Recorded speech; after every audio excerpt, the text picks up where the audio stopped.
So in this section, I just want to briefly touch on a few kind of operational tips, really, things that I've learned from shooting with this camera now for nearly a year. For me, it was kind of a case of getting back in the habit of using a small camera for a larger number of work. So we've been using C300 Mark III, C70s as our main cameras. And the R5C I assumed would be more of a B-roll when we got it, but just because of the amazing image quality that we can get from it. Plus the versatility of it is a really versatile package. I have been using it more and more just on its own, but of course that then opens up issues in terms of operability, how you're going to rig it up, and there are a few things that I've learnt in that time which I want to kind of pass on to you now. Now, probably we've got to start with the issue of a cage. Without the cage, it's very difficult to then build up on top of that, if not impossible. So the cage is really the heart of the rigging options that you're going to have available to you if you're using the R5C. I've got on here currently the small rig Black Mamba rig, which is made specifically for the R5C. It's got a couple of nice little functions and features on it. There's the ability to add on an HDMI port grip and protector along the bottom, which I don't currently have on there. But because the R5C uses the smaller micro HDMI, which is flimsy, it can pop out easily, or worse still, it can get nudged and then it can snap off inside the body of the camera. I have to say that's never ever happened to me, but it is something to be mindful of with these types of connection. It's something to be mindful of whether it's a full-size HDMI or a micro HDMI or a mini one or anything else. Unless you've got a locking BNC, which you'd have with SDIs on proper, that's rude of me, isn't it? Sorry, R5C. Bigger cinema cameras. Then you're always going to have to worry about that kind of risk of disconnection. So the HDMI lock and protector on a cage is kind of a must, really. Now, moving along from there to the side, the left-hand side of this cage, we've got multiple quarter-inch mounting holes here, but what's quite nice is this has kind of got an integrated NATO rail, so I can slip a side grip onto the side of a nice wooden side grip that I use quite often, and on the top of that side grip is a cold shoe. So I can mount my monitor. I'm using the Ninja V at the moment for this because I'm recording the output from the camera. But often when I'm operating, I'll use the Shinobi, which is the non-recording version of this. Every bit the same monitor, so same high quality, high bright monitor, great for outside. But I can have it mounted on the hand grip, which just frees up space along the top for a top handle, which I can mount. Now, there isn't a NATO rail built into the top here, but there are mounting holes, and I've actually just used a very small little, whatever that is, 1.5 inch, 2 inch NATO rail, which I've just screwed in using some quarter-inch 20s along the top. So I can put my top handle on there, and then I can choose whether or not the monitor's going on the side grip or the top handle. I can change it depending on how I've got it set up for how I'm operating it. Now, on that subject of brightness and being able to see what you're doing, obviously these external displays are great for outside, they're high bright, but just a tip, if I go into the menu on the R5C and into the monitoring page, the very first page here, we've got LCD luminance, and that can go from normal to +1 to +2, and that does make quite a big difference in terms of how easy this is to see, the built-in LCD, when you're outside in daylight. And I tend to always have it on +1, if not +2. And in fact, I've only put it to normal today because it's dark in here, and I wanted to demonstrate what it defaults to. But people often miss this, or they set the brightness, which isn't the same thing. This is essentially changing the backlight of the LCD, and it does suddenly make it quite usable outside, even if you don't have an external monitor to be able to do that with a high bright monitor. But the Shinobi is probably my main display that I would use, just because it's so lightweight and the battery lasts forever, and I don't really often need the recording functionality of the Ninja V. So I have both, and the Shinobi would be a good thing to use in that package, or any 5-inch monitor would be a good size, I think, with the package and the size of the camera. So built-in NATO rails here. I've attached a NATO rail up here for the top handle, and that gives me an additional cold shoe mounting point here. I find that's really useful for my little top mics. I've got a little Sennheiser, but it's quite small and obviously connects directly into the 3.5mm input on the side here. And that gives me a much nicer quality scratch mic. Or if I'm doing Vox Pops and I'm sort of, sometimes I will use the 35mm lens, which is actually on the C70 right now. If I'm using that 35mm lens on here in full frame, I can be a good kind of like, meter and a half away and get quite a nice medium close-up frame, and I'm close enough for that top mic to actually pick up some fairly good usable dialogue for a Vox Pop. So that's very flexible, particularly if you're run and gun or doing something documentary style. The other thing to bear in mind is that these cages, where they connect along the bottom, they give multiple connection points. So there are little pins. I think there are two with this one, and so it stops it twisting. And I think that's a really important point when you're using any kind of cage, is to make sure that, or anything that's attached to the cage, that there are multiple points of contact, so that you can't twist it. That goes for the plate underneath. I've just got a Arca Swiss plate on here at the moment, but 2 points of contact because of the cage that I wouldn't have if I was going straight into the body of the camera.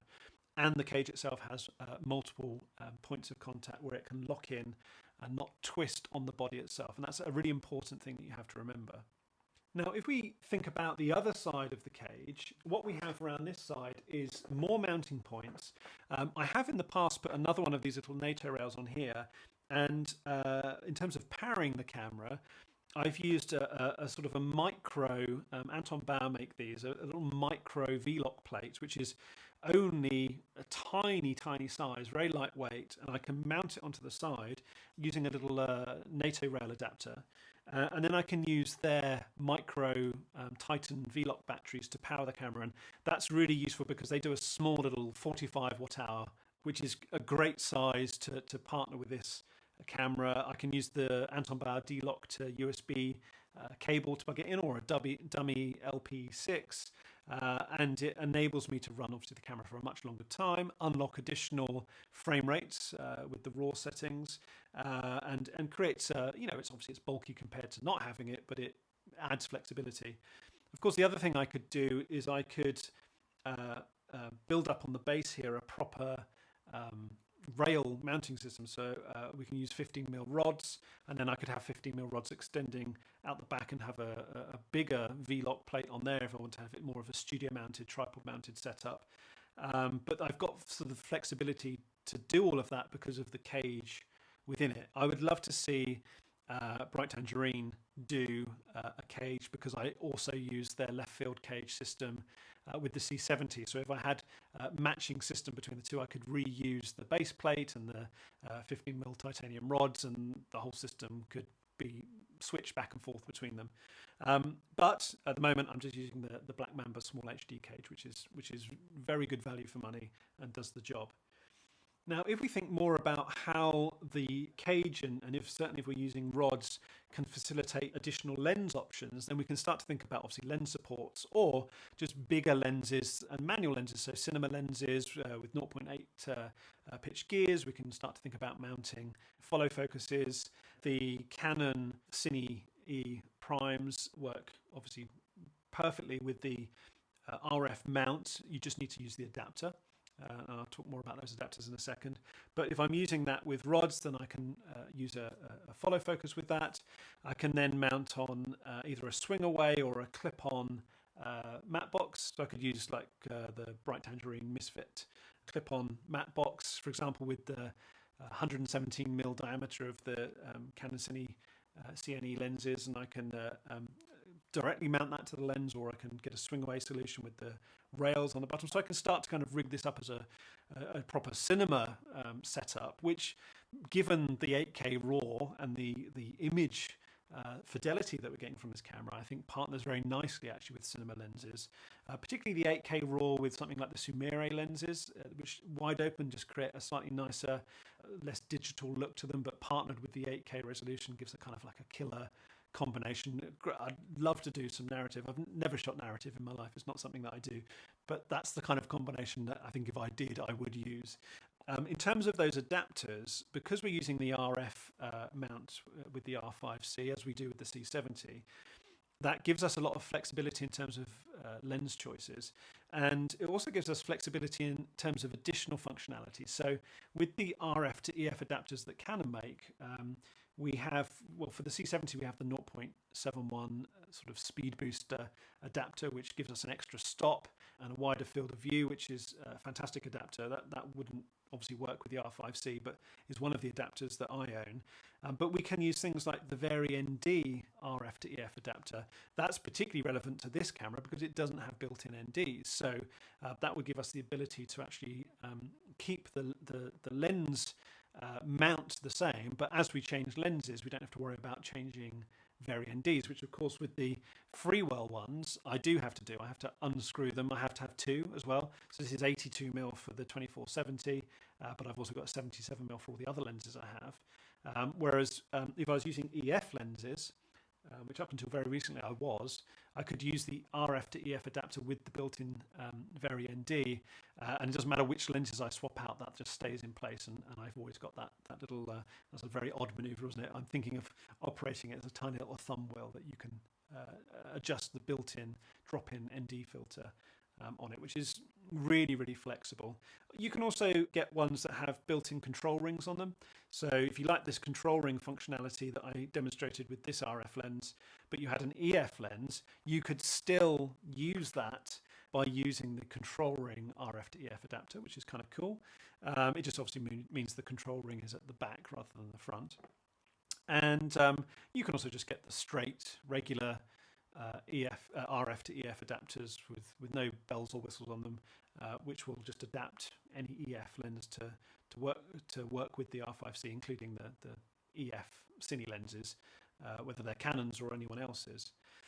I have also successfully used RF to PL adapters, and I've put PL Cine lenses on them, and that's worked very, very well. So there are a number of different solutions there in terms of which lens choices you can use and how they're mounted. And if they're big enough, obviously you're going to need lens support, and that brings us back to the cage and the base plate, and potentially using rods with a lens support to be able to do that. But this is a camera that can kind of grow and shrink.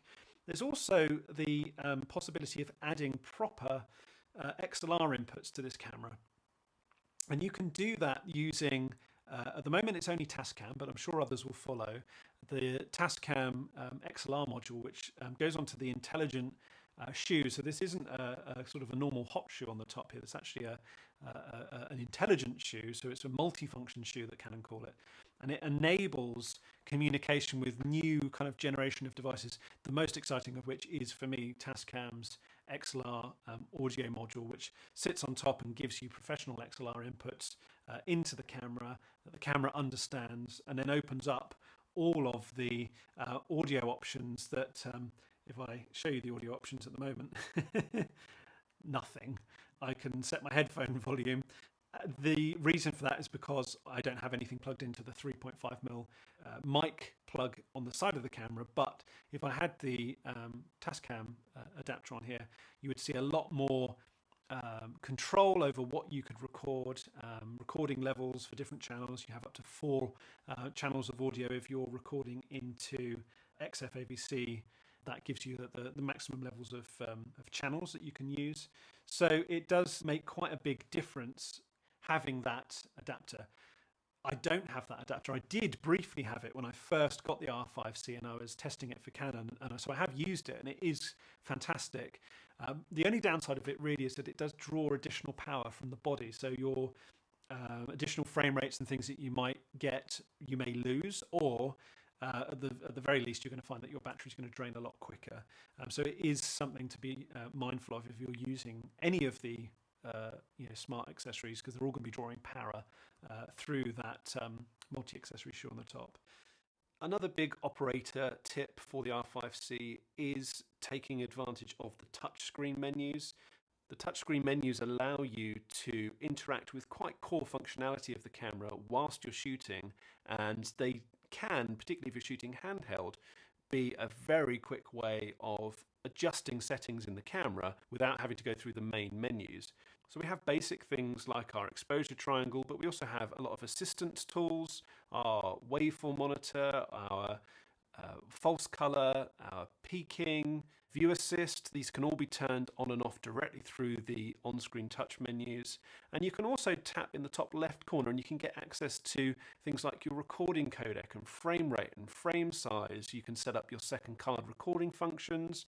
There's lots and lots of functionality that you will find in the touchscreen menus.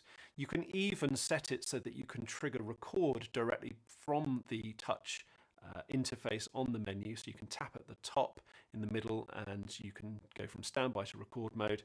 I find that really useful when I'm on a gimbal and can work really effectively as well. But in terms of rigging this camera up, as I say, it's very flexible. Given its size, you would imagine it'd be slightly more limited, but with the functionality that you can get from this camera with things like the audio module do allow you to treat this more of a cinema camera. I think it does earn that C, that R5C for cinema. I think it does earn that. It does certainly feel more like a cinema camera than the other mirrorless cameras with video functions that I've used in the past. So it's a nice way of kind of integrating other accessories, and I love to shoot handheld with it. As I said, with side handles, top handles, monitoring, it's a really nice way to work. And when you factor in what we've just been talking about in terms of the autofocus, the digital image stabilization, it creates a very stable platform that really is optimized for handheld single operator use, which is a lot of what I do. So it's a really exciting thing to be able to kind of dress up this camera and find different ways of using it and integrating it into different types of production.